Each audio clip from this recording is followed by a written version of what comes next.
unmute. Iya. Oh, Naofi, ada Indah, ada Markus. Sebenarnya masih ada Yakobus nih, belum datang. Yakobus Komura. Oh.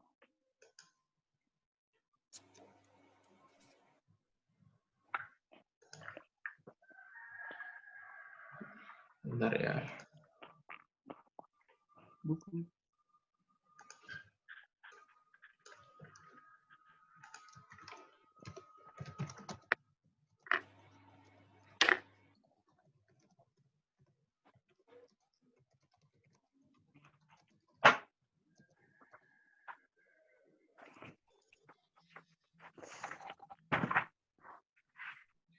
Oke, salam semuanya. Kita ngobrol santai ya, dan ini nanti biar jadi konten untuk teman-teman KKN yang lainnya yang ada di IAKN Toraja, Institut Agama Kristen Negeri Toraja.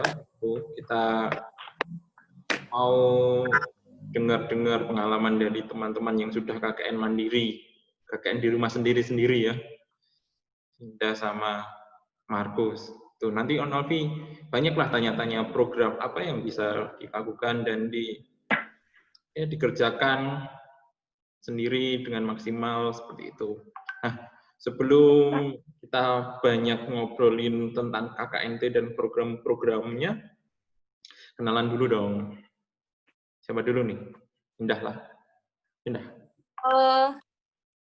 On Alfi, Markus. Kenalin, nama aku Indah dari jurusan Statistika 2017, angkatan 2017. Universitas mana? Universitas 11 Maret Surakarta. Fakultas apa? Jurusan Statistika, fakultasnya MIPA. Fakultas dulu sama Daniel. Lengkap dong. Iya. Oke, terima kasih Indah. Markus, adik KTBK aku. Kenalan dulu. Aku kan nongolnya terakhir, Mas. Berarti terakhir, no. Perkenalan dulu. Sekarang dong, lakon. Ya, perkenalkan nama saya Markus. Prodinya Pendidikan Sejarah 2017. Kemarin ikut KKN yang batch kedua. Oke. Jadi sama ya, Markus. Selesai. 2017. Indah juga 2017 sama. Kenalan dulu yang mahasiswa Toraja. Halo, nama saya Onalfi Ceriarongko, jurusan teologi, prodi misiologi, angkatan 2017. Okay. Ini teman misiologi, ketemu di kelas ya kita di MP2. Tuh, jadi pengen nih kami dari IAKN Toraja pengen ngerti program-program KKNT yang bisa kalian lakukan itu apa saja sih itu, terus ceritalah kendalanya, susahnya, enaknya, nggak enaknya, supaya ya memotivasi. Karena dulu KKN kan rame-rame ya, itu banyak, tapi sekarang harus sendiri-sendiri nih. Tapi biar itu bisa fun, programnya tetap nyata, dan programnya apa saja sih sebenarnya itu yang bisa dikembang-kembangkan. Tolong ceritakan. Siapa dulu nih? Lady first or man first? Markus dulu lah. Yang ladies dulu aja lah. Oke, aku KKN di rumah sendiri di Tuban, Jawa Timur. Kalau kan ada yang per desa, tapi aku di RT-nya. Jadi satu RT 7, RW 4. Nah, kalau aku sendiri karena waktu itu KKN-nya itu masih COVID-nya belum new normal kan aku batch 2. Jadi kalau di UNS ada 3 batch. Batch pertama itu pas zaman-zamannya UAS kalau nggak salah deh. Batch 2 selesai. Iya nggak, Markus? Nanti aku tahu. Iya, Mei. Terus batch 2 itu selesai UAS sedikit, beberapa hari aku selesai UAS itu baru mulai. Terus batch 3 mulai seminggu setelah batch 2 kalau nggak salah. Nah, karena aku waktu itu awal KKN-nya itu masih COVID-nya masih bener-bener kayak baru gitu. Jadi program-program yang diajukan, kan kami disuruh buat proposal dulu kan sebelum melakukan eksekusi. Nah, proposalnya itu aku dibagi dari 2 tema besar. Aku sendiri ngambil tema supporting pemahaman COVID Iya, supporting pemahaman COVID itu. 2 tema besar, yang pertama itu pemahaman tentang COVID itu sendiri, yang kedua itu tentang apa sih yang bisa dilakuin selama di rumah aja untuk menghilangkan rasa bosan. Itu 2 tema besar yang aku ambil. Jadi karena terbatas banget ruang geraknya untuk keluar, untuk kumpul, kan kalau KKN umumnya kan kita kan nggak ada yang sosialisasi, kumpul gitu kan.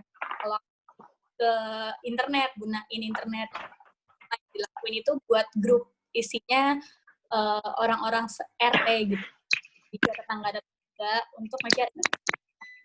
Jadi yang pertama itu ada COVID isi kontennya, yang kedua tentang siapa yang rentan yang virus ini, yang ketiga itu PSBB, kenapa diperlakukan PSBB, yang keempat itu pentingnya hidup sehat, olahraga, berjemur, makan makanan sehat, yang kelima itu tentang cuci tangan yang baik dan benar. Itu isi kontennya. Terus kalau untuk yang di rumah aja itu ada tutorial bikin jajanan, pokoknya sesuatu yang bisa dilakukan di rumah aja gitu. Terus eksekusinya kalau di UNS sendiri dapat uang dari UNS, dibekelin uang tuh 850.000. Kalau habis bayar sendiri lagi, kalau nggak habis dibalikin gitu. Nah, 850.000 itu apa aja yang bisa dilakuin dengan uang itu? Kalau aku sendiri, yang pertama, bikin tempat cuci tangan umum, ada 2. Yang pertama itu di pos ronda. Jadi kalau mau masuk rumah kan, yang kedua itu di sawah, dekat sawah gitu. Karena ya aku desa banget rumahnya, jadi masih banyak sawah, masih banyak petani. Itu yang kedua lagi, yang program yang memakai uang, itu ini, bagiin masker sama hand sanitizer buat warga sekitar. Maskernya masker kain.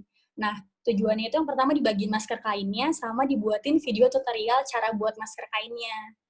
Supaya apa? Supaya mereka itu juga bisa ngembangin bikin sendiri gitu loh. Karena kalau yang pakai uang, programnya itu harus ada tindak lanjutnya. Jadi outputnya itu setelah uang tuh keluar tuh apa buat masyarakat. Kalau cuci tangan kan otomatis mereka jadi lebih rajin cuci tangan. Kalau pembagian masker kain itu outputnya kalau aku. Sama pemasangan banner cara cuci tangan yang baik, sama satu lagi banner tentang hidup sehat, apa itu COVID. Sesimpel itu kalau aku. Sudah. Mantap. Ini saya banyak info itu dari Instagramnya Indah ini. Jadi saya buka Instagramnya mungkin biar bisa sambil jelasin. Oh, Instagram Indah Karunia Lubis, bisa di-follow. Mana ini program yang menurutmu mantul, Indah? Saya bukakan. yang waktu itu banyak banget di komen yang waktu masuk grup itu tentang siapa yang paling rentan. Oh, ini ya. Jadi di situ jelasin siapa sih yang paling rentan tentang COVID. Ya, buat konten seperti ini ya. Terus puji Tuhannya itu kalau di aku statistika kan karena banyak nih yang ikut KKN ini. Terus kan kami tuh ada satu kelompok DPL dan pembimbing lapangan. Nah, DPL ini tuh jadi kan beda-beda dari fakultas mana aja. Tapi karena kami satu jurusan, kami buat grup. Jadi nggak mungkin kan aku semua yang desain. Jadi kayak ini aku yang desain. Terus ini yang satu lagi tuh temanku yang desain gitu. Terus di-share bareng-bareng. Oh gitu. Ya gitu. Ya, jadi agak. Memang kulihat sama Nadia ada beberapa yang mirip juga. Sama semua, Mas. Oh ya. Satu kelompok sama Nadia. Ya ini ya, menarik ya.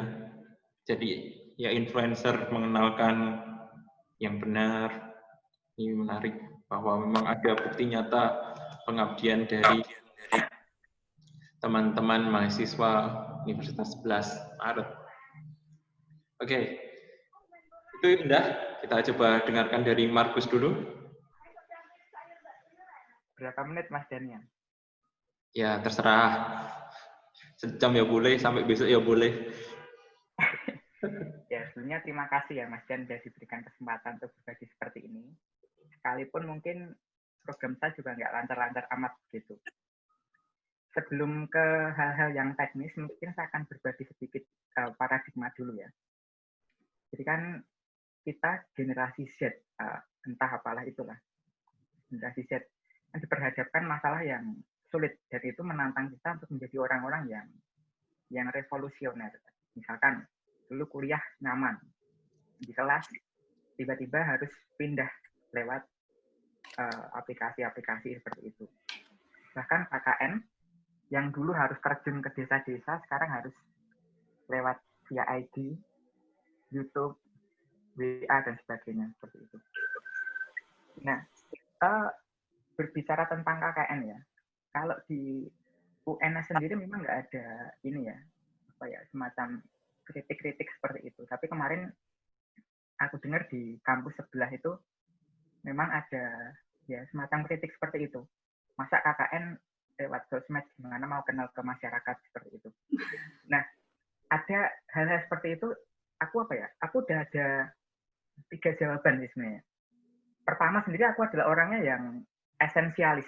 Jadi yang penting itu esensinya. Entah bentuknya, caranya, metodenya seperti apa. KKN entah terjun mau ke desa, entah mau lewat sosmed dan sebagainya. Yang penting itu esensinya. Esensinya kan pengabdian masyarakat. Nah, ketika kita melaksanakan itu, aku tuh juga memegang itu. Aku itu ketika menge-share ini, tujuanku untuk pengabdian masyarakat. Esensi itu harus dipegang. Kedua, bahwa aku itu sebenarnya orangnya juga dinamis. Dinamis artinya tidak mudah merasa nyaman dengan suatu kondisi tertentu. Misalkan KKN itu ya normalnya di desa. Itu kalau misalkan pakai sosmed dan sebagainya itu bukan KKN. Ya terserah mereka mau ngomong apa, tetapi yang penting aku megang esensinya bahwa KKN itu ya untuk mengabdikan masyarakat. Entah caranya seperti apa ya, no problem menurutku. Gitu. Terus ketiga, kontekstual ya. Kan konteksnya seperti ini. Nggak mungkin kalau kita terjun ke lapangan. Justru ketika kita terjun ke lapangan, justru kita akan menjadi orang yang membahayakan orang lain, menjadi carrier. Media penularan bagi COVID ini. Jadi itu sih. Pertama yang aku pegang esensi. Esensinya apa sih? Kemudian dinamis tadi, yang terakhir kontekstual tadi. Nah, aku berangkat dari tiga hal ini.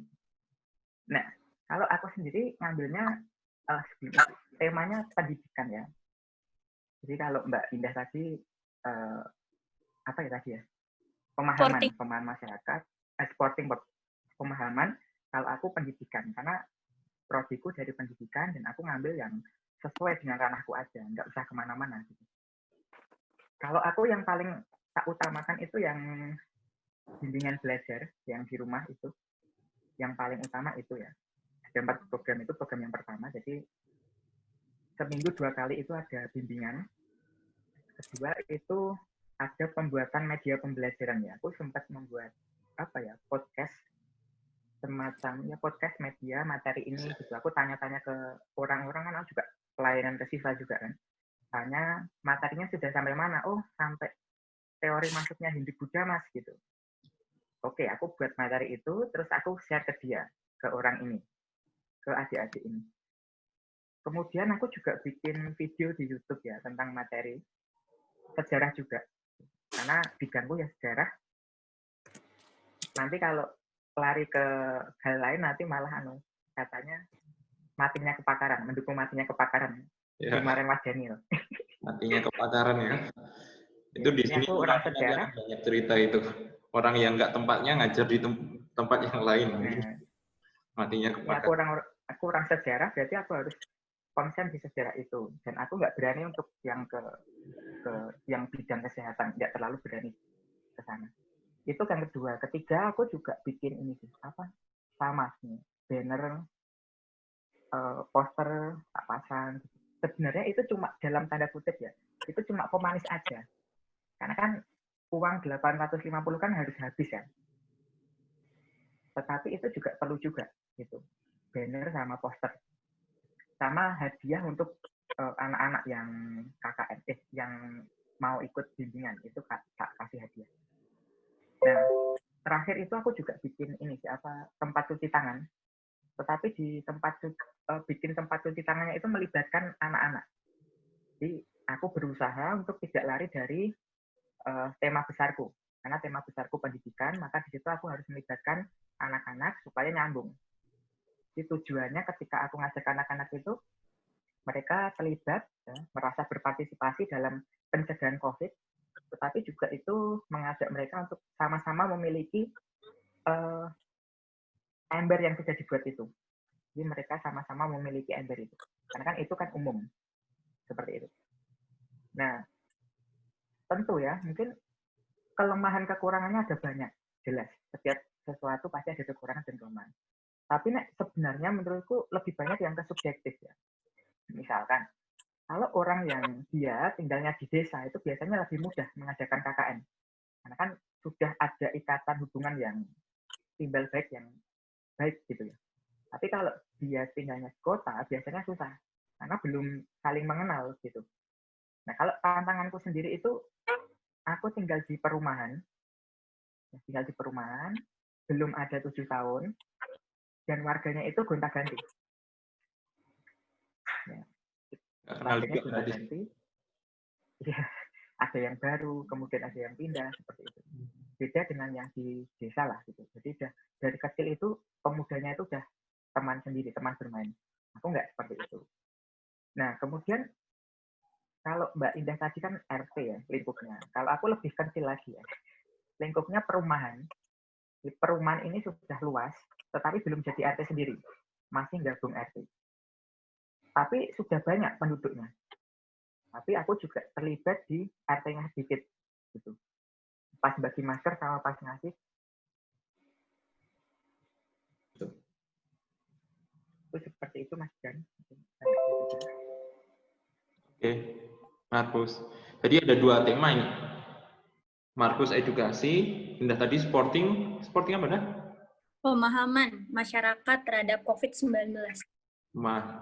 Itu. Dan berbagai hal yang dikerjakan di media sosial digalakkan, kemudian di dunia nyatanya juga dibuat seperti itu sedemikian rupa, ide-ide yang bisa dikerjakan untuk lingkup sendiri. Tapi intinya ini pengabdian gitu ya. Dan Markus juga menegaskan dinamis dan kontekstual ini juga menarik sekali. Ini bukan pemuritan kontekstual yang menyatukan kita. Aku juga ketawa karena itu jadi tugasnya di kampus. Nah, dinamis dan kontekstual. Nah, ini Onalvi ada pertanyaan apa ini yang bisa diajukan terkhusus juga tentang KKN-mu. Kamu KKN-nya di mana dan kira-kira kamu sendiri gambarannya nanti bagaimana? Kalau saya kan KKN-nya di desa gitu kan Pak, jadi wilayahnya itu ya masih hijau lah kayak gitu. Jadi terus kan selama COVID ini kan libur kan Pak, maksudnya kuliah di rumah, jadi lebih banyak waktunya kan di rumah. Nah selama KKN, selama kuliah online itu mulai tanam-tanam kayak berkebun gitu Pak, jadi sebagai pengisi waktu luang gitu loh. Jadi rencananya kan nanti KKN ini mau lanjutin itu buat berkebun gitu Pak. Soalnya kan KKN ini kan sendiri, terus kan kalau misalkan yang segala bagian sanitizer atau buat disinfektan itu kan butuh dana. Nah KKN ini kan sendiri, terus dananya kan nggak ada Pak. Jadi dimaksimalkan untuk yang lebih ke hal-hal yang tidak berbayar gitu Pak. Yo. Semakin kreatif, gratis, enggak masalah kan? Seperti itu. Saya rasa pengembangan pertanian pun juga bisa jadi tema yang menarik ya, Markus dan Indah. Banyak hal yang bisa dikembangkan di situ kalau Onalvi mau mengembangkan itu, dan juga nanti pun juga bisa ya harus diinfluencerkan, maksudnya harus digalakkan di media sosial biar tahu apa yang dikerjakan di tempatmu. Kamu di Lembang mana sih?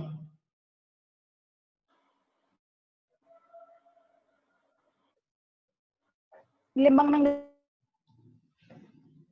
Pak. Apa? Lembang apa?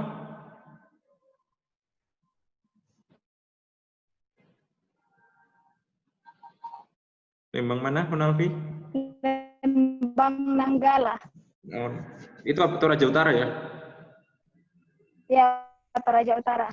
Oke.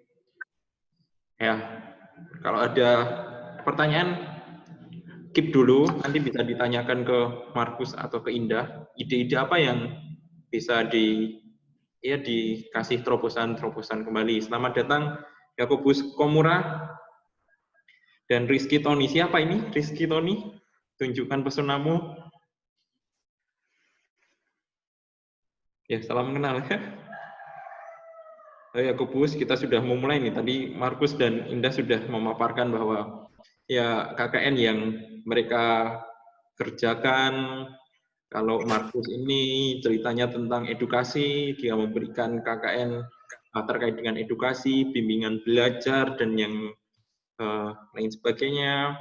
Indah sendiri tentang pemahaman mengenai COVID di RT-nya, membuat banyak konten, dan kegiatan-kegiatan seperti membuat cuci tangan, dan seterusnya.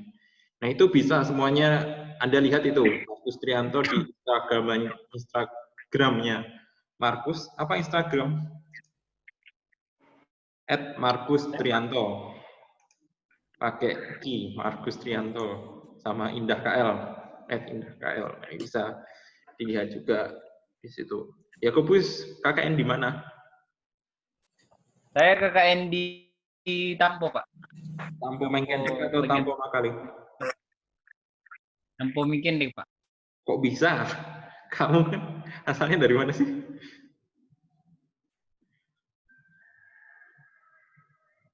Ya, Pak. Asalnya dari mana? Tampo Mengkendek? Dari Kalimantan, Pak. Oh, ya cocok lah kalau ke situ berarti. Tampo Mengkendek. Sudah ada gambaran di KKN-mu? Belum, Pak, karena sedangkan lokasinya aja belum tahu, jadi Belum tahu. baru mau survei ini. Rizky, Tony atau Rizky? Ada, Pak. Apa ini enak? Dua-duanya, Pak. Tapi kalau di kampus biasa di Tony dipanggil. Tony di mana KKN-mu, Dek? Di Salusopai, Pak. Itu mana itu? Toraja Utara atau Tator? Toraja Utara. Toraja Utara. Sudah fix toh? Belum? Sudah, Pak. Oke. Gimana rencanamu, gambaran garis besarmu? Kalau rencana sih mungkin lebih ke edukasi ke masyarakat terkait dengan COVID ini sendiri. Jadi ya rencananya saya mungkin membagikan pamflet ke warga sekitar. Oke. Masih banyak hal yang bisa dikerjakan. Oktavianto, di mana kamu? Ya, Pak. KKN di mana kamu? Saya di Tampo Makali, Pak. Tampo Makali. Oh, beda ya, Iya. Tampo Mengkendek, Tampo Makali. Ya, jadi teman-teman ini kan KKN-nya mandiri. Nanti programnya kalian mandiri. Terus laporannya juga harus mandiri. Tidak ada kata kelompok, tapi meskipun bisa dikerjakan bersama, tapi semuanya sendiri. Seperti itu. Laporannya pun juga sendiri. Nah, ini yang memang bikin ribet semuanya. Jadi gara-gara ingin kelompok pindah-pindah ke sana ke sini, jadi itu, Pak. Aduh. bikin. Tapi kita akan membahas tentang ide atau program ini. Nah, ada dua narasumber kita yang sudah cerita, Indah dan Mbak Indah. Mbak Indah ini dari Jawa Timur, Tuban, dan Mas Markus. Mas Markus. Ya. Hai Kak Indah. Halo. Pak Markus. Oh. Markus ini dari mana sih? Wonogiri tau kamu, Dek? Dari Solo. Solo. Oke. Jadi silahkan kalian bertanya kira-kira ide apa yang ingin kalian tanyakan atau apapun, baik Yakobus, Ronaldi atau Rizky, mungkin bisa dikembangkan oleh Mas Markus sama Mbak Indah ini. Silahkan. Saya dulu, Pak. Silahkan. Ya, terima kasih. Mohon maaf telat karena habis kerja tadi. Menarik mendengar KKN tahun 2020 ini. Seperti kami di IAKN Toraja, untuk Kak Indah dan Kak Markus, kira-kira bagaimana sih pandangan dan pengalaman kakak mengenai KKN, dan bagaimana pandangan mendengar isu tentang KKN di desa sendiri. Nah, banyak teman-teman mengatakan bahwa kalau kita di desa sendiri tidak ada pengalaman, tidak ada hal yang didapatkan, dan kalau berbicara KKN, pikiran mahasiswa berkelompok, tidak individu atau mandiri. Kira-kira bagaimana pandangan mengenai hal itu dulu? Ya itu saya dulu, nanti lagi yang lain. Siapa dulu? Markus Indah, silakan. Gantian. Markus dulu. Oke, Markus. Unmute dulu.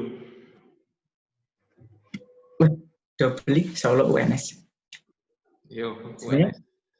Sudah tak sampaikan tadi ya. Jadi aku berangkat dari 3 hal tadi ya, Mas ya. Pertama tetap esensi ya. Esensi itu jangan sampai hilang. Harus kita pegang. Esensinya apa? Ya pengabdian masyarakat. Tujuan kita KKN itu pengabdian masyarakat. Sama halnya misalkan, kan semuanya orang-orang Kristen ya kan. Esensi pemuritan itu apa? Gitu. Itu kemanapun harus tetap kita pegang. Tetapi kan tetap kita hidup di dunia itu kan terus berubah ya, dinamis. Kalau kita nggak jadi, yang kedua tadi, prinsip saya tadi kan dinamis. Kalau kita nggak jadi orang yang dinamis, kita kan jadi orang yang ketinggalan. Di dalam konteks KKN termasuk studi secara umum juga. Termasuk misalkan penginjilan.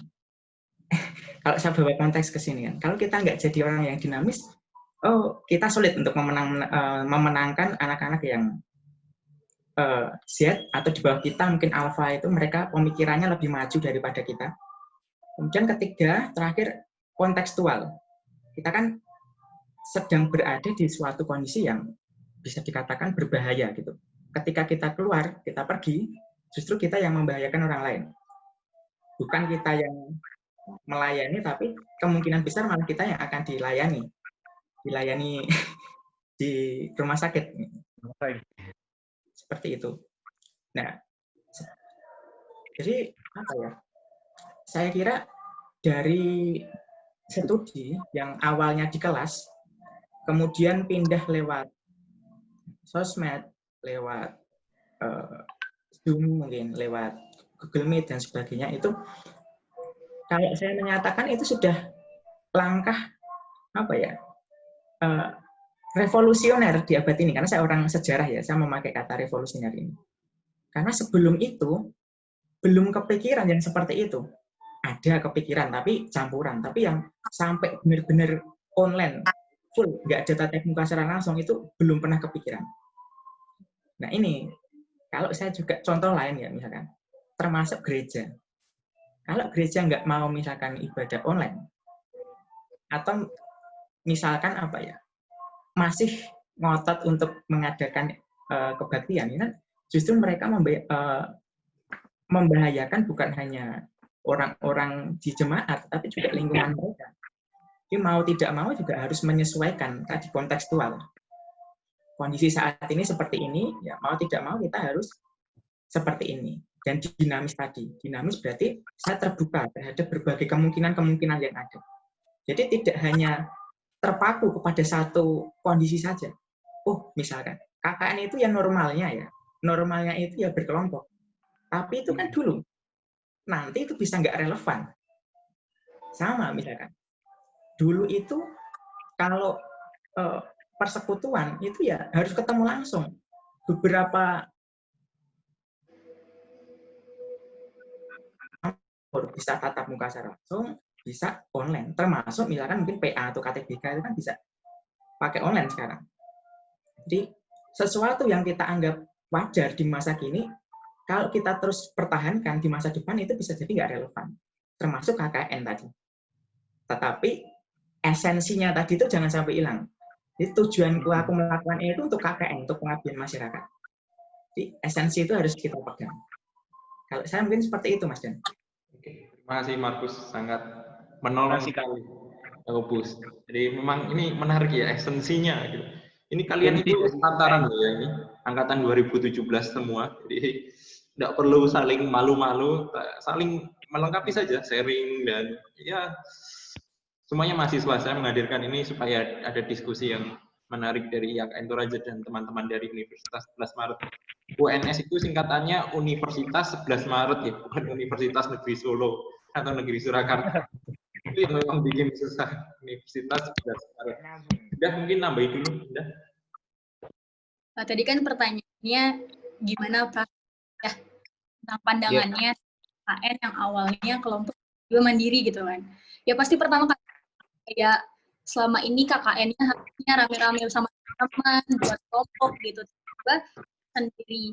Tapi puji Tuhan tuh enaknya karena kalau aku di daerah sendiri ya kan, di rumah sendiri dan udah gitu jadi gampang untuk observasi karena yang kurang di desa itu tentang pemahaman terhadap itu apa sih gitu.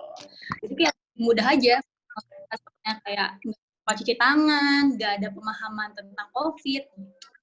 Jadi ya itu sih plus minusnya. Minusnya semuanya dijalani sendiri gitu kan. Kayak ngelihat RT sendiri, terus nyiapin semua alat sendiri, nyusun yang paling-paling itu kan nyusun laporan sendiri. Tapi karena semuanya juga sendiri, jadi kayak ngerasa punya teman, jadi sama kayak kelompok gitu. Karena aku sendiri, ya balik lagi sih, ya emang kondisinya seperti ini, ya mau gimana. Mas kan kita juga nggak mungkin harus mundur lagi KKN normal gitu. Mantap. Jadi itu emang konsepnya itu teman-teman mahasiswa ini jadi perpanjangan tangan dari kampus untuk mengedukasi, untuk mengabdi dan kembali ke tempatnya masing-masing begitu dengan ya besar sekali harapan kampus YKN ini kepada teman-teman mahasiswa dalam penanganan COVID ini, apalagi ada KKN ini seperti itu. Jadi sebenarnya memang ya riskan bagi teman-teman yang ingin memaksa tetap berkelompok dan ya mau gimana lagi lah, itu tidak perlu kita komentari karena memang ya setiap kita kan juga berbeda. Saya rasa ya ada yang ingin tetap bersama, mungkin minder saat sendiri dan yang lainnya tidak apa-apa, tapi perlu ditandaskan bahwa KKN ini mandiri, program kerjanya mandiri sendiri, laporannya pun juga nanti mandiri seperti itu. Tapi satu dengan yang lainnya bisa saling menyupport, membantu, berbagi ide, pikiran dan seterusnya. Ada yang bergabung KKN Mandiri ini siapa ini? Bos. KKN Mandiri, tunjukkan pesonamu, tunjukkan ajarmu.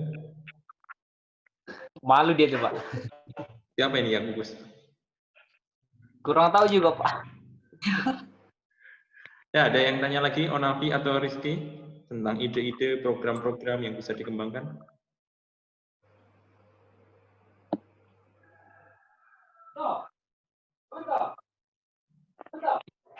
Onalvi kemarin Pak, saya mau... Oh iya, silakan. Silakan, Onalvi. Mau bertanya yang kan programnya tuh rencananya ada yang mau bikin blog tentang desa sendiri, kayak gitu. Nah, yang mau saya tanyakan tuh bagaimana caranya, kan kakak yang Kak Indah itu kan kayaknya pandai editing gitu ya. Jadi saya mau tanya gimana caranya agar blognya itu menarik biar bisa dinikmati semua kalangan gitu, Kak. Betul. Tidak pandai, biasa aja. Kalau tapi tujuannya kakak kan utamanya kan buat warga desanya gitu ya. Kalau blog, kemungkinan kalau menurut aku ya, kalau blog itu kayaknya minat baca kalau di desaku kurang ya.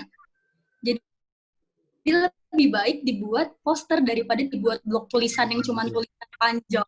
Pasti kalau melihat gambar soal orang tuh kalau kita kirim nih di WhatsApp atau kita kirim di mana lebih enak bacanya.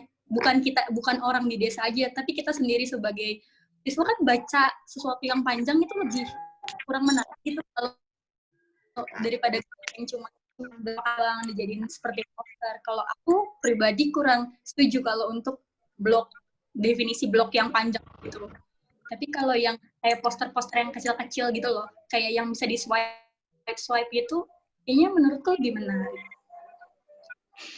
Ya, bisa di-post di Bisa. Instagram, bisa di-post di Iya. Facebook, bisa di-post di mana lagi ya? Status WhatsApp, bahkan dibagikan.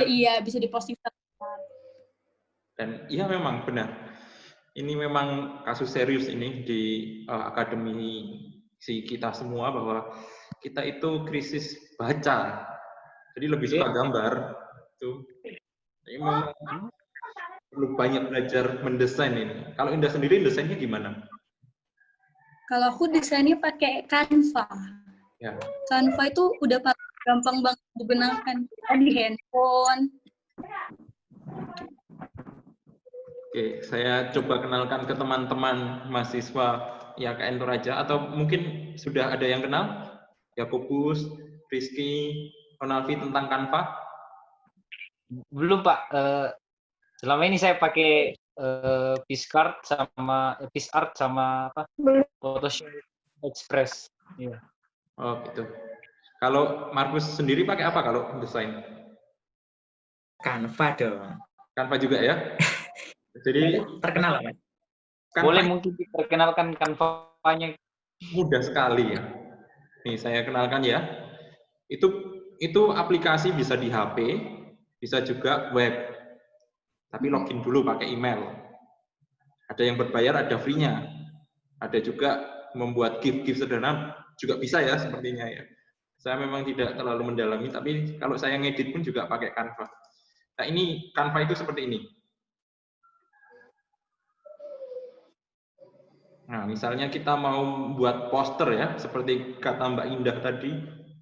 Contohnya nih, kiriman Instagram, kita klik saja yang template-nya Instagram. Nanti pun juga bentuk apa itu Facebook pun juga ada. Jadi misalnya apa ya?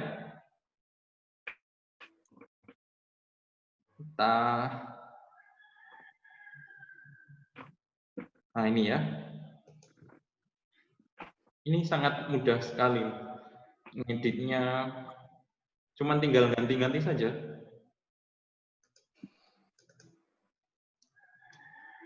KKN 19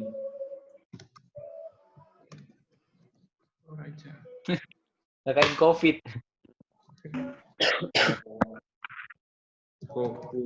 Komura. Bahkan ini ada template-template yang lainnya. Oh, seperti ini kan enak sekali nih. Misalnya timpa. Mencegah dalam 7 langkah.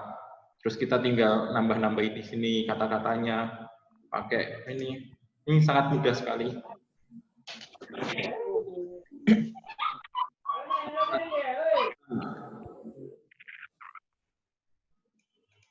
Tambah-tambahkan sendiri, dan template-nya itu banyak dan beragam, bisa dikembangkan nih, banyak sekali. Langkah kedua dan seterusnya. Saya rasa ini Canva ini memang apa ya, terobosan desain paling mudah yang bisa dikembangkan oleh teman-teman, bahkan dari HP sambil rebahan pun juga bisa. Dari HP masing-masing pun juga ada. Begitu Onavi, bisa itu dikembangkan. Jadi blognya lebih baik bukan blog tulisan, tapi blog yang berisi stiker ataupun poster-poster desain-desain.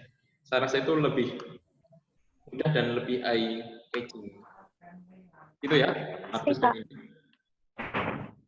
pakai Canva, canva.com atau aplikasi Canva. C-A-N-V-A, Canva. Ada di App Store. Malah promosi ini. Ada pertanyaan lagi?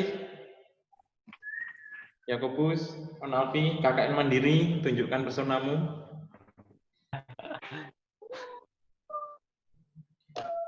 Apa ide yang bisa dilakukan di Toraja?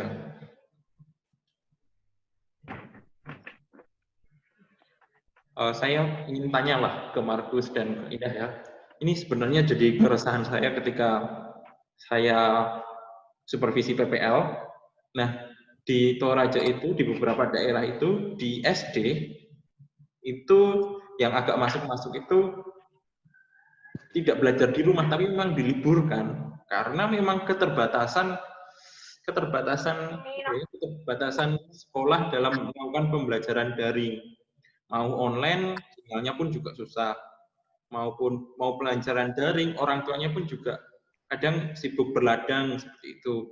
Karena itu kan orang tuanya menitipkan anaknya di sekolah supaya dididik dan pintar, tapi gara-gara COVID ini nggak bisa nih. Dan itu di pendidikan dasar. Nah ini mungkin ada terobosan-terobosan apa ini yang bisa dikerjakan oleh teman-teman mahasiswa YKN Toraja seperti itu. Markus lah ini ya, karena ini edukasi. Oke, terima kasih ya. Jadi kalau saya sendiri ya, sebelum ke KKN ya, sebenarnya KKN itu kan solusi atas masalah. Sebelum ada solusi, sebelum kita memikirkan solusi, berarti kan kita perlu memikirkan masalah apa dulu nih yang ada di sekitar kita. Contohnya tadi ada SD diliburkan, nggak ada yang mengajar, jadi kasihan mereka seperti itu. Tetapi juga bisa melihat potensi-potensi yang ada di sekitar kita selain masalah ya. Potensinya apa? Misalkan tadi daerahnya misalkan daerah pertanian seperti itu. Jadi itu bisa dikembangkan. Jadi sebelum ke program, menyusun program, ya, bukan berarti saya yang paling bisa ya di sini. Saya sedikit memberi masukan aja. Ya, coba kita memikirkan potensi apa yang bisa kita kembangkan di sekitar kita, termasuk diri kita sendiri ya. Lingkungan, diri kita. Dan yang kedua adalah masalah apa yang bisa kita selesaikan di lingkungan sekitar kita. Kalau di hal ini ya, konteksnya adalah misalkan pendidikan ya, ditanyakan Mas Daniel tadi. Saya kira itu bisa dikerjakan sih Mas. Apalagi ya, tadi mohon maaf nih Mas, jadi kan ada yang cerita katanya tidak ada itunya. Jadi kan nggak ada dananya itu kan. Ya itu. Jadi mandiri kan bisa semuanya. Mandiri semuanya.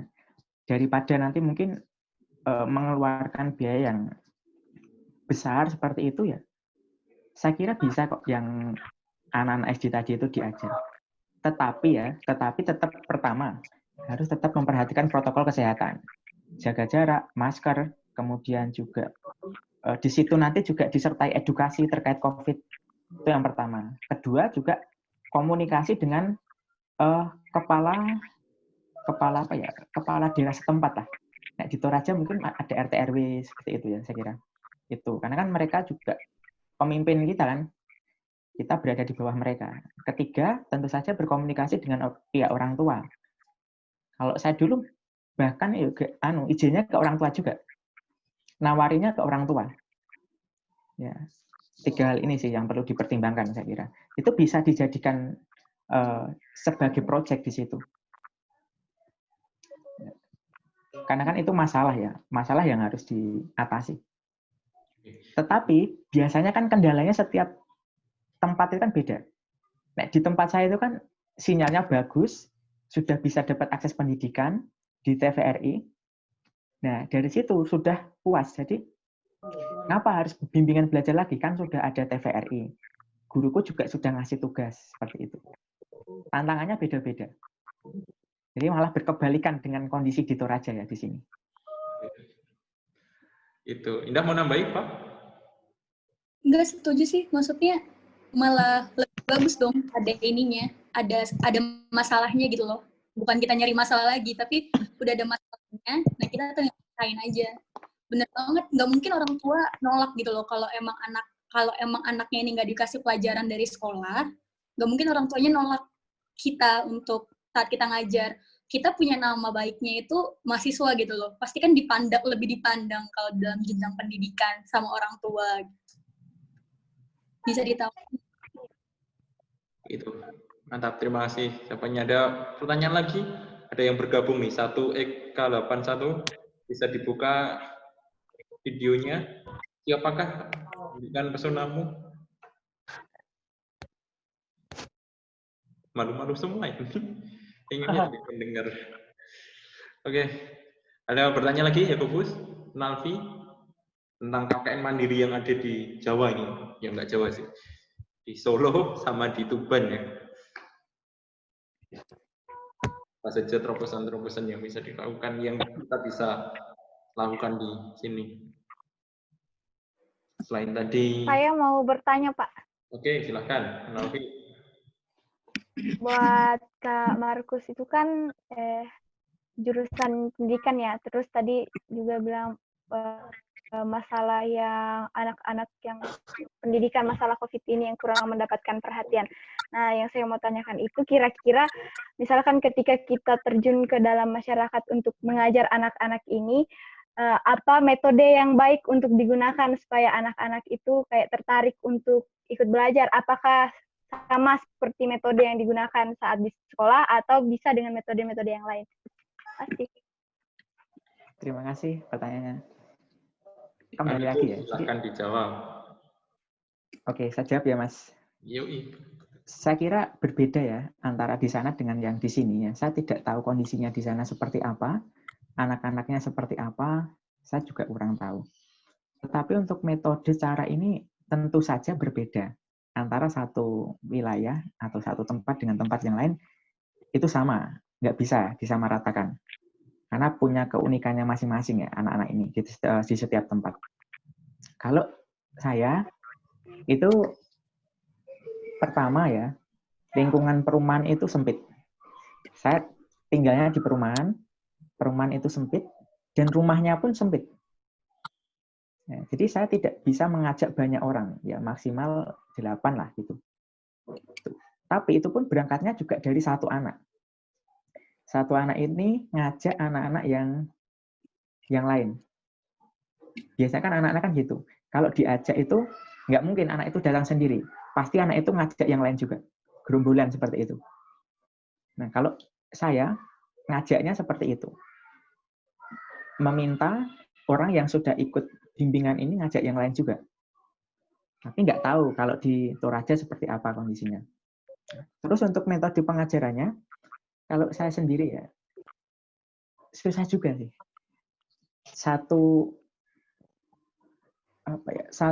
pertemuan itu ada 3 jenjang. TK, SD yang kelas 2, kelas 3, sama SD kelas 5 ke atas.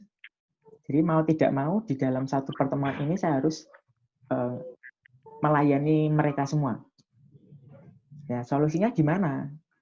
Solusinya ya yang TK ini ya tak tonton ke video YouTube aja sambil menirukan misalkan ABC. Yang TK yang nonton, kemudian yang SD tak suruh ngapal ke perkalian sama pembagian, tapi sebelumnya sudah saya ajari. Mereka menghafalkan itu, nanti saya tes. Nah, yang kelas 5 biasanya kan pelajarannya lebih sulit. Nah, ini saya pantau langsung. Karena 3 jenjang ini satu pertemuan. Nah, ini kalau saya memang konsennya ke pendidikannya. Cuma kalau ada teman-teman saya yang lain itu mereka mengadakan lomba mencuci tangan seperti itu. Tapi itu masuknya ke pendidikan. Ada lagi lomba, pokoknya yang berkaitan dengan COVID lah. Lomba-lomba seperti itu. Jadi pendidikannya itu tidak harus yang memang benar-benar ke pembelajaran sehari-hari gitu. Pembelajaran yang berkaitan dengan yang umum itu juga bisa dimasukkan. Contoh, misalkan saya ngajar sejarah ya. Ngajar sejarah itu saya ngeprint ini tokoh-tokoh sejarah ini. Nah, saya jelaskan satu-satu, namanya siapa, kemudian mereka jasanya apa. Nah, setelah itu anak-anak itu tak suruh guntingi sendiri. Mana yang jadi favorit mereka. Nah, setelah itu tak suruh bawa pulang. Gitu. Itu juga bisa. Kan ya. Tadi situasi saya di sini kan memang ya anak-anak itu biasanya sudah kenal dengan podcast YouTube seperti itu. Ya saya buat podcast sama YouTube. Tapi itu nggak bisa disamaratakan. Di sana bisa lagi caranya berbeda. Ini seperti itu ya, Mbak. Itu Nafi. Jadi podcast dan YouTube ini sebenarnya bisa teman-teman kenalkan juga ini di dalam KKN Mandiri. KKN Mandiri tadi Agnes ya, benar kan? Ya Agnes, silakan, selamat bergabung. Dan bisa nanti tanya-tanya. Oh, ya. Terus ternyata. Tambahan, Mas. Oh iya, silakan Markus. Oh iya, nggak gini ya. Jadi saya sendiri jujur ya, saya bukan orang teknis, saya orang teori. Jadi saya susah sekali untuk teknik, untuk hal yang teknis. Nah, di KKN ini mau nggak mau kan mandiri, memaksa kita untuk berpikir out of the box. Jadi apa ya, berpikir. Saya itu dulu nggak bisa buat podcast, tapi karena KKN ini saya jadi bisa punya teknik untuk buat podcast, termasuk YouTube. Saya nggak ahli sing bangsane bikin YouTube seperti itu. Tapi berkat KKN ini, saya punya keterampilan untuk itu. Jadi selain kita bisa memberikan pemikiran atau ide baru, ide-ide atau gagasan itu pasti akan muncul dengan sendirinya. Saya yakin itu pasti akan muncul. Dan dari pihak kita juga harus memaksakan diri kita, ya, dalam tanda kutip, memaksakan diri kita untuk ya apa ya, mengembangkan diri. Karena saya dulu juga ngedit pakai Canva itu nggak bisa. Ngedit pakai HP nggak bisa. Ngedit podcast nggak bisa. Dari nol lah. Belajar. Sebenarnya podcast itu apa sih, Markus? Mungkin bisa kenalkan. Kalau YouTube mungkin kita agak kenal ya. Atau teman-teman di sini mungkin juga kenal. Tapi saya masih agak asing nih dengan podcast. Ya, jadi kan kita di sini kan kita mengenal namanya blog ya. Nah, blog itu kan tulisan. Di YouTube kita mengenal vlog, video vlog. Nah, ada suara, ada audio, ada gambar, video. Itu di YouTube vlog. Kalau podcast itu cuma suara tok. Ya, jadi kalau saya mengatakan evolusi dari radio lah. Evolusi dari radio. Radio kan didengar suaranya tok gitu. Nah, podcast ini saya biasanya di Spotify sih. Jadi yang bisa kita dengarkan itu nggak cuma apa namanya lagu, tapi suara kita sendiri pun juga bisa kita dengarkan. Misalkan ya, saya itu ketika dulu ya sebelum tidur itu dengerin podcast teologi dulu ya, 50 menit gitu. Jadi kan bisa sambil mainan HP, sambil tiduran itu sambil mendengarkan gitu. Nah, itulah kelebihan podcast. Makanya saya bikin podcast. Jadi nggak harus melihat, disambi masak, disambi mengerjakan yang lain, sambil didengarkan baik pakai headset atau nggak pakai headset, itu pasti ada yang masuk. Makanya podcast itu nggak terlalu cepat, jadi bahasanya santai. Ini mengalir seperti itu. Itu seperti itu Mas Daniel. Mantap. Begitu teman-teman itu bisa jadi terobosan teman-teman untuk berkarya. Bisa itu mengajar dengan podcast untuk anak-anak. Dan mungkin juga nanti akan saya kembangkan di kuliah. Karena itu hanya audio ya, jadi lebih hemat kuota daripada YouTube dan seterusnya. Ya, mantap ini podcast. Kita sudah kenal podcast, Canva. Teman-teman harus bisa mencoba mendalami itu. Mungkin ada pertanyaan dulu, ya Bubus, Agnes, Onalvi, ada. Masuk ini Rovina. Silahkan bagi yang ingin bertanya. Agnes dulu. Agnes, silahkan. Terima kasih Kak Daniel dan teman-teman semua, selamat sore. Yang kalau misalnya khusus kayak saya kan KKN di daerah pelosok, jauh dari jaringan. Nah misalnya kayak Kak Markus tadi bilang yang kayak bisa dari YouTube atau media-media yang lain untuk mensosialisasikan program-program kita pada saat KKN. Kira-kira kalau kayak saya secara pribadi yang tidak ada mempunyai jaringan untuk mengakses hal itu, seperti apa Kak kira-kira? Ini ke siapa saya. yang mau jawab? Indah atau Markus dulu? Mbak Indah dulu aja lah. Gantian. Oke, Mbak Indah. Silakan dah. Kalau menurut saya ya tidak ada jaringan. Kan tadi tujuan utamanya itu apa? Kalian tuh mau KKN, tujuan utamanya yang mau dibangun itu apa gitu. Kalau emang nggak ada jaringan, otomatis kan tidak akan membagikan podcast, membagikan video tutorial ke dalam laporan kalian misalnya gitu. Kalau menurut saya hal tersebut bukan menjadi suatu masalah yang ya emang tidak ada jaringan, berarti lebih mudah. Berarti kan kalau tidak ada jaringan lebih mudah untuk orang nggak sih daerahnya gitu kan? Ya nggak? Kalau lebih mudah ketemu orang malah lebih enak dong. Dan kan kalau kami, kenapa kami menggunakan tersebut? Karena keterbatasan untuk ketemu orang. Ya lebih enak ngumpulin orang gitu, tapi dengan protokol kesehatan yang ada. Gitu. Kalau menurut saya nih, kalau udah emang nggak terbatas banget masalah jaringan, toh kalau kita nih, misalnya kita bagus nih, kita ngupload podcast, kita ngupload YouTube, kita bikin desain, tapi tidak ada yang melihat, apalagi warga kita tempat KKN, itu percuma dong yang kita lakukan. Karena tujuan utamanya itu kan buat daerah situ gitu. Jadi menurut saya, hal itu bukan menjadi suatu hambatan yang apa dong yang bisa dilakuin gitu. Thank you Indah. Markus nambahin. Daerah tempat Markus itu juga susah sinyal gitu. Enggak. Dikit, cuma dikit. Di sana itu susah sinyal gitu. Ya. Seperti yang saya katakan di awal tadi ya. Saya berangkat dari kata dinamis dan kontekstual. Dinamis apa? Berarti kalau saya kan situasinya ya memungkinkan untuk pakai sesuatu yang berkaitan dengan jaringan. Nah, jangan sampai teman-teman di Toraja itu mencontoh kami yang menggunakan cara-cara seperti itu. Nah, itu mohon maaf ya, itu namanya apa ya? Suatu pemikiran yang kaku.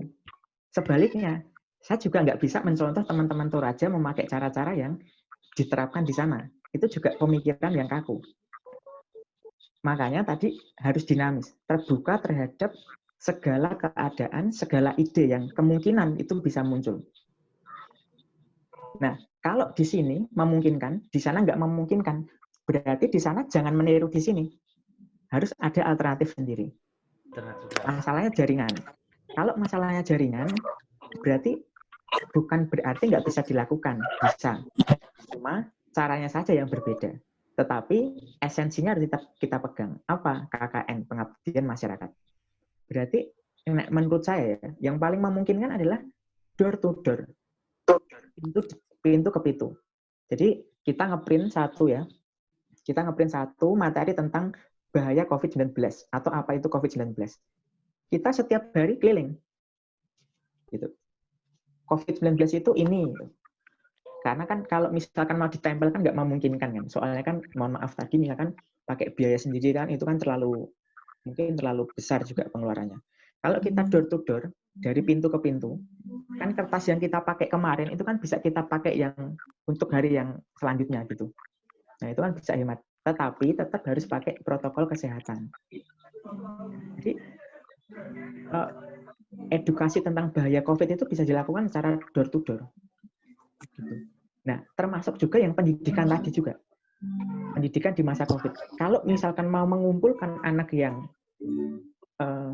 dalam jumlah banyak itu nggak memungkinkan, atau mereka susah transportasinya, ya kita datangi langsung. Kan KKN ini pengabdian masyarakat. Di satu rumah itu misalkan nanti di tetangganya itu dikumpulkan, jadi satu pertemuan itu 2 anak. Seperti itu. Kita ngajar di situ. Saya nggak tahu ya, Nek, di sana ada hitungan jam atau nggak, Mas Dan? Jadi kalau di sini kan dihitungnya 4 jam ya. Jadi per kegiatan itu 4 jam, dihitungnya seperti itu. Jadi kan itu nanti bisa malah banyak sekali jamnya. Jadi satu hari kita ke satu rumah, besoknya kita ke rumah ini, dijadwal. Itu mungkin Mbak Agnes. Jadi jangan meniru di sini, caranya harus metodenya. Tetapi saya pun juga nggak bisa meniru di sana. Caranya ya, tetapi cara dan bentuk. Tetapi tujuannya tetap harus sama. Misalkan pendidikan, berarti untuk pendampingan belajar. Sama, cuma caranya aja yang berbeda. Ini mantap juga untuk teman-teman teologi ini sekaligus bisa praktek ini mengulang lagi pelayanan jemaat SPPD untuk visitasi. Biar kalian nanti Apalagi yang misiologi tadi, Mas Jan. Yang Orang belajar ini. misiologi tadi. misiologi Penginjilan. harus ya berani bertamu, ngobrolin. Kalau memang tidak COVID ya banyaklah materi renungan firman Tuhan atau menjadi pendengar. Saya rasa itu sudah suatu pelayanan pengabdian yang luar biasa di KKN ini. Itu menarik juga. Oke, ada lagi teman-teman yang lain. Ini tambah rame ya. Ada Rovina, ada Yowel, Yakobus, mau tanya lagi mungkin? Jadi teman-teman, besar sekali harapan kampus ke mahasiswa YKN untuk dapat ber-KKN, mengabdi ke masyarakat secara langsung, mengaplikasikan ilmunya. Kalian ya harus dituntut untuk lebih lagi bisa. Kalaupun nanti memang harus memakai Canva, ya silahkan dipakai, memperkenalkan kampungnya. Kalau harus pakai podcast, ya silahkan dikenalkan. Pakai teknologi-teknologi yang bisa, tapi kalau memang terkendala sinyal, ya silahkan pakai metode yang kontekstual, yang bisa menjawab kebutuhan yang di sana. Seperti itu. Ya, semoga tidak bingung lagi menyusun program-programnya. Intinya, kalian membuat pengabdian. Ayolah mengabdi. Perpanjangan tangan kampus ini. Supaya benar-benar keberadaan kampus ini benar-benar manfaatnya dirasakan oleh masyarakat di Toraja, di Sulawesi ini. Ya, saya rasa seperti itu. Sebelum saya tutup nih, ada pertanyaan lagi enggak? Yang terakhir kali. Yakobus dan yang lainnya. Ya, saya sedikit, Pak. Silakan. Ya, karena KKN tahun ini lebih identik dengan penanggulangan COVID. Adakah ide-ide atau apakah usulan dari Kak Markus dan Kak Indah mengenai KKN di desa, bukan di desa, KKN di daerah zona merah? Nah, apakah akan maksimal ketika kita ber-KKN di daerah zona merah? Contohnya teman-teman kami yang ada di Makassar, karena di sana sudah merupakan daerah zona merah, ada beberapa teman-teman kami. Dan pemerintah menegaskan bahwa dilarang untuk bepergian, harus tetap di rumah dengan mengikuti protokol kesehatan. Satu di Makassar, mahasiswa narhubungnya saya. Ada di Mamuju yang enggak banyak. Ya, di Mamuju, Pak. Yo, silahkan Markus sama Indah. Jawa Timur juga merah ya. Siapa dulu? Markus. Waduh. Mas Den aja sih nunjuk. Ya, yo Markus. Nah ini ya, mungkin saya tidak terlalu bisa maksimal jawab ini ya, karena kondisinya beda. Saya di zona kuning, jadi hampir hijau ya, sudah kuning gitu. Dan saya masih bisa pergi ya, sekalipun nggak maksimal, masih bisa pergi. Saya kira di zona merah itu sudah nggak bisa kemana-mana, itu susah. Ya, kalau seperti itu ya, pertama yang perlu kita lihat ya, mungkin apakah sinyal internet kita itu memungkinkan untuk, bukan kita aja ya, sinyal internet atau jaringan internet di mana kita tinggal di situ memungkinkan atau mendukung KKN kita, bisa nggak mendukung. Nah itu yang perlu dipikirkan yang pertama. Yang kedua, apakah di situ ada semacam apa ya? Kalau di UNS itu ada apa Mbak Indah yang khusus apa ya? Tanggap itu tema khususnya itu yang paling beda itu. Itu yang jadi ini bukan sih relawan? Iya. Iya yang jadi relawan yang langsung itu. Jadi relawan langsung penanggulangan COVID. Nah, kalau di UNS itu kan ada tema-tema ya. Jadi kita memilih tema besar gitu. Satu tema besar. Kalau di UNS itu ada satu tema, jadi khusus menjadi relawan. Relawan itu maksudnya terjun langsung membantu bagaimana misalkan ada orang yang datang ke desa ini, nah itu dicatat siapa gitu, didata seperti itu. Kemudian dicek suhu tubuhnya, dicek dia dari mana, seperti itu. Saya mungkin kurang bisa memberikan gambaran ya. Jadi ada tempat untuk seperti itu di setiap desa yang zona merah. Kalau di sini. Nah, kalau di Makassar, setiap desa ada seperti itu atau enggak? Ada enggak, Mas Yakobus? Ada. Ada. Nah, kalau ada, ya Mas Yakobus ya, bahasa saya bisa saja salah, ya bisa saja nebeng, ngikut di sana, membantu kegiatan di tempat tersebut. Ya, tetapi harus benar-benar apa ya? Ya, tujuannya membantu seperti itu. Jadi bisa membantu di situ. Jadi kalau saya tadi ya, 2. Pertama, memperhitungkan jaringan, jaringannya baik, berarti bisa edukasi lewat WA group ya, atau WA secara keseluruhan, biasanya WA story, seperti itu. Kedua, Mas Yakobus bisa mempertimbangkan untuk ikut yang di setiap desa itu, namanya apa ya? Itu. Saya lupa namanya itu. Tempatnya itu.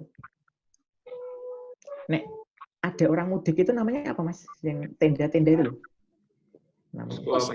Posko Satgas.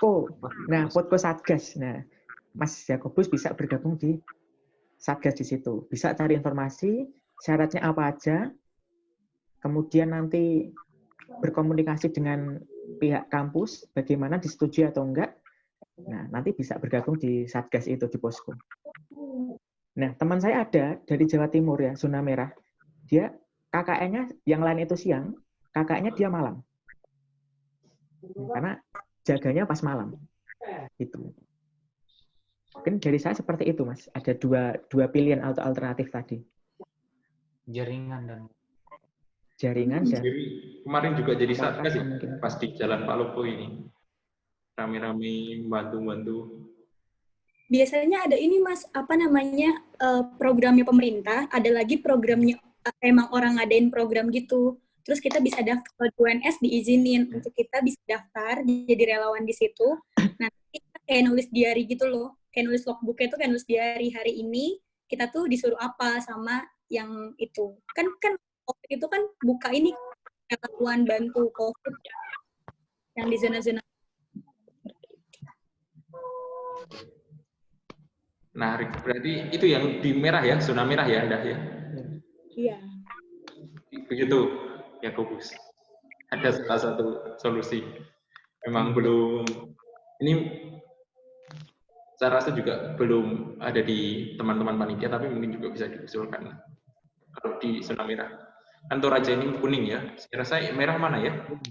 Mamuju ya. Mamuju merah ya. Luwu merah kah? Kuning ya? Luwu masih terbagi, Pak. Kalau di Palopo kuning sekarang. Oh, Palopo kuning. Palopo kan hijau toh? Nggak pernah ada kasus. Pernah kemarin, tapi sudah mungkin 2 minggu yang lalu kayaknya. Luwu Timur merah kah? Luwu Timur? Timur merah, Pak, khususnya di bagian Merwali ke bawah, Malili. Malili merah ya? Ya. Merwali, masih zona merah yang Merwali, ya. Ya memang yang merah-merah ini perlu berpikir ulang gimana membuat ide. Kali juga, Pak, zona merah. Mana? Mana, Mas? Mana yang zona merah? Makale katanya, Pak. Makale ini. Kemarin bertambah 4. Sekarang jadi merah kah? Iya, Pak. Iya kah? Bener. Sudah lebih 15 orang, Pak, yang dikarantina. Oh, iya kah? Ya. Khususnya Agnes 1. Aman. Ya ini teman-teman kalian yang proaktif, yang generasi yang membawa media, data, dan memang benar-benar harus datanya itu valid. Jangan sampai menimbulkan keresahan, tapi juga menimbulkan edukasi yang tepat di kalangan masyarakat. Jadi besar sekali harapan instansi kepada kalian dalam pengabdian ini sebagai salah satu bagian dari KKN Toraja. Harapannya ada program-program terobosan bagi yang ya, sinyalnya kencang, bisa membuat podcast, bisa membuat poster-poster melalui Canva, bisa mengenalkan desanya, dan saya rasa pariwisatanya yang di setiap desa itu kan punya unik ya, dan punya kebudayaan. Itu pun juga bisa dikenalkan melalui Canva dan yang lain sebagainya. Saya rasa itu adalah hal yang baik untuk mengenalkan produk dari desanya masing-masing, dan itu bisa dikerjakan untuk teman-teman mahasiswa KKN mandiri di desa sendiri. Dan posternya ini yang buat siapa sih itu KKN di rumah sendiri lebih horor daripada KKN desa penari.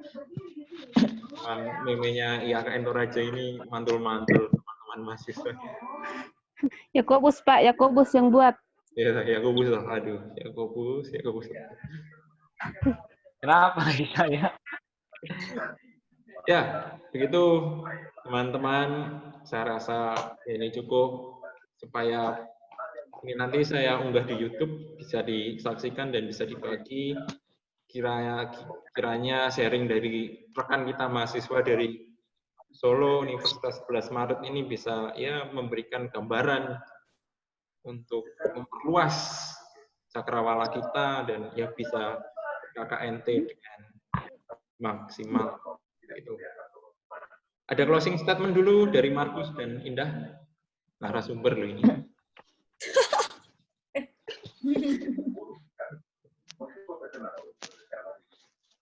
Indah dulu.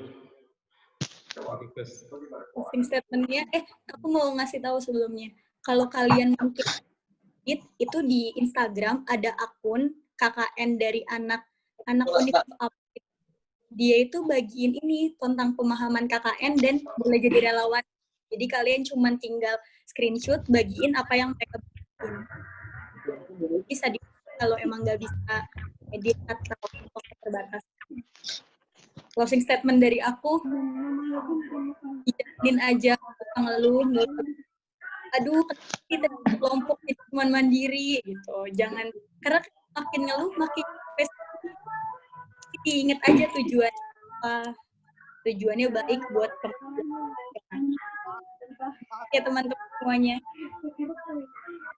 Terima kasih Indah Karunia Lubis, bukan Indah Fancy.